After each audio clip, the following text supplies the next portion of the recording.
नमस्कार मंडळी, मी दिव्या तुमचं सगळ्यांचं आपल्या चॅनलवरती अगदी मनापासून स्वागत करते। आज मी तुम्हाला साडी नेसण्याविषयी मेकअप विषयी काही हॅक शेअर करणार आहे, जे मला तरी वाटतं की प्रत्येक स्त्रीला हे माहिती असायला पाहिजे। चला तर मग व्हिडिओला सुरुवात करूया। माझा पहिला हॅक आहे ब्लाऊजच्या हुक विषयी। आपण बऱ्याचदा ब्लाऊज शिवून आणतो आणि काही दिवसांनी त्याच्या हुक अशा गंजायला लागतात, तर त्या ब्लाऊज घालायच्या वेळेस एखाद्या वेळेस तुटतात।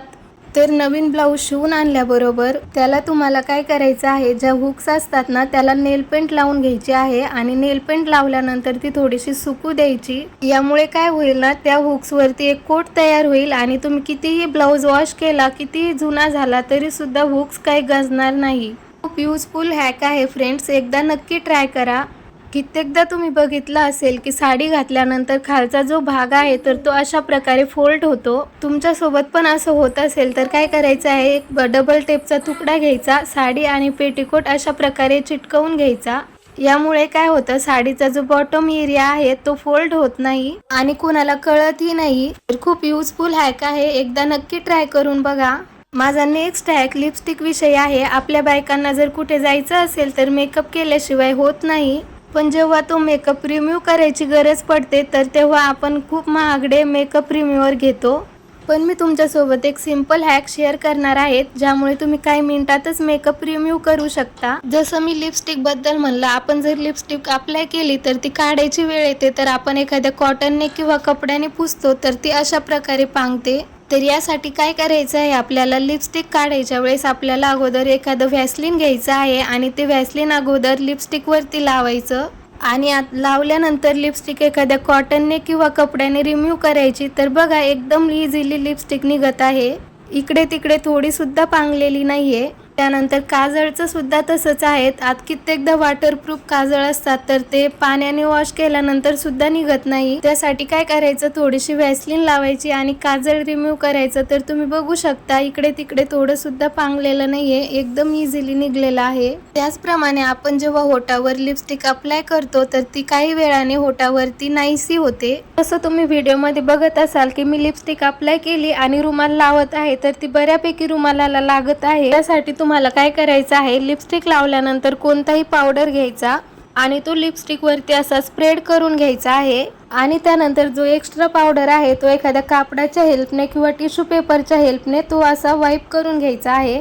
तर तुम्ही बघू शकता, रुमालला थोडी सुद्धा लिपस्टिक लागलेली नाहीये। माझा नेक्स्ट हॅक चोर पॉकेट विषयी आहे। फ्रेंड्स, तुम्ही बऱ्याचदा बघितलं असेल की आपण ट्रॅव्हलिंग करायच्या वेळेस आपले एक्स्ट्रा पैसे दागिने जर आपण डायरेक्ट पर्स मध्ये ठेवले तर ते चोरी होण्याचे जास्त चान्सेस असतात। तर त्यासाठी आपण कित्येकदा ट्रेनने जर प्रवास करायचा असेल तर आपण चोर पॉकेट शिवतो। जर तुम्हाला पेटीकोटला चोर पॉकेट शिवायचं असेल तर एकदा काय होतं, प्रत्येक कपड्याला चोर पॉकेट शिवणं पॉसिबल होत नाही। तर तुम्हाला हा हॅक ट्राय करायचा आहे। जर तुम्ही साडी घालत असाल आणि पेटीकोटला चोर पॉकेट शिवायचा असेल तर एखादा सॉक्स घ्यायचा आणि तो सेफ्टी पिनच्या सहाय्याने सेट करून घ्यायचा। त्यामध्ये तुम्ही तुमचे एक्स्ट्रा पैसे दागिने अशा प्रकारे ठेवू शकता। माझा नेक्स्ट हॅक बँगल्स विषयी आहे।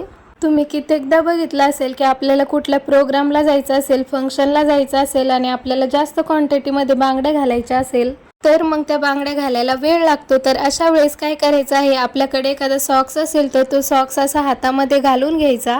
त्यानंतर अशा प्रकारे बांगड्या आपल्याला हातात घालून घ्यायच्या आहे। असं केल्याने बांगड्या एकदम इझिली हातामध्ये जातात आणि आपला वेळ सुद्धा वाचतो। त्याचप्रमाणे आपल्याला बांगड्या काढायच्या पण असेल तर तुम्ही हीच पद्धत वापरू शकता।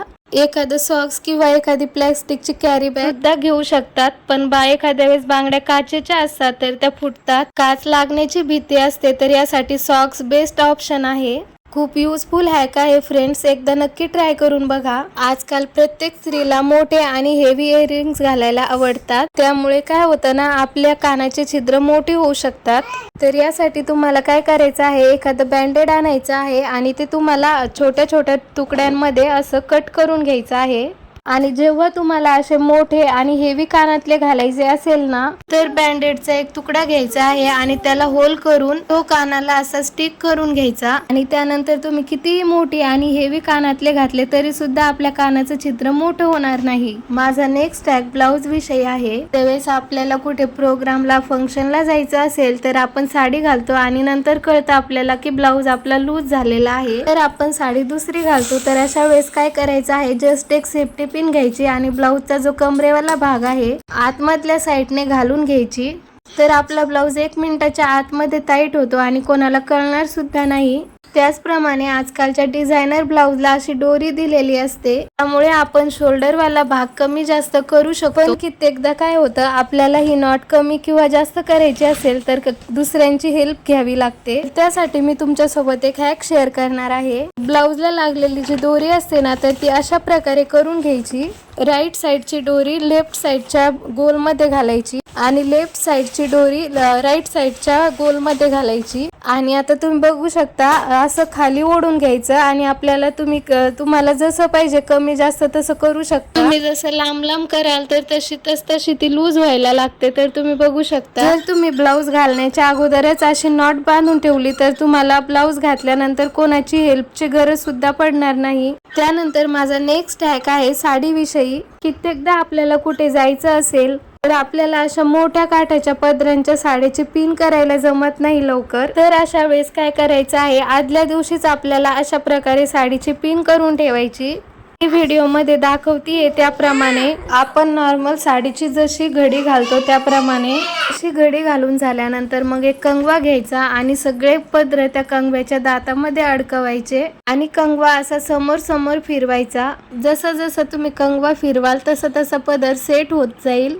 इथे बघू शकता जसं जसं मी कंगवा फिरवत आहे तसं तसं पदर सेट होत आहे. अर्धा पदर झाल्यानंतर तिथे थांबायचं, तिथे एखादी सेफ्टी पिन लावून घ्यायची आणि त्याचप्रमाणे समोर पण तसंच करून घ्यायचं आहे. आणि हा पूर्ण पदर सेट झाल्यानंतर आपण ज्याप्रमाणे साडीची घडी करतो त्याप्रमाणे साडीची घडी करून ठेवायची. जे आपल्याला कुठेही जायचं असेल अर्जंट तर आपण एकदम इझिली पिन करू शकतो. त्याचप्रमाणे बऱ्याचदा काय होतं, आपल्याला एखादी साडी घालायची असेल तर ऐन वेळेस आपल्याला त्यामधलं ब्लाऊज आणि पेटीकोट सापडत नाही. ते का बरं होतं, आपण साडी व्यवस्थित फोल्ड करून ठेवत नाही. त्यासाठी मी व्हिडिओमध्ये दाखवते त्याप्रमाणे तुम्ही साडी फोल्ड करून ठेवा आणि त्यानंतर मग अशा प्रकारे तुम्ही साडीमध्ये ब्लाऊज ठेवू शकता. असं केल्यामुळे साडीतला ब्लाऊज इकडे तिकडेही जात नाही आणि साडीची घडी सुद्धा छान दिसते. तुम्ही सुद्धा साडीच्या अशा प्रकारे घड्या नक्की घालत जा. तर तुम्हाला माझा आजचा व्हिडिओ कसा वाटला कमेंटमध्ये नक्की कळवा. व्हिडिओ जर आवडला असेल तर व्हिडिओला लाईक करा, शेअर करा आणि नेहमीप्रमाणे आपल्या चॅनलला सबस्क्राईब सुद्धा करा. तर चला भेटूया अशाच एका नवीन व्हिडिओमध्ये. तोपर्यंत सर्वांना बाय बाय.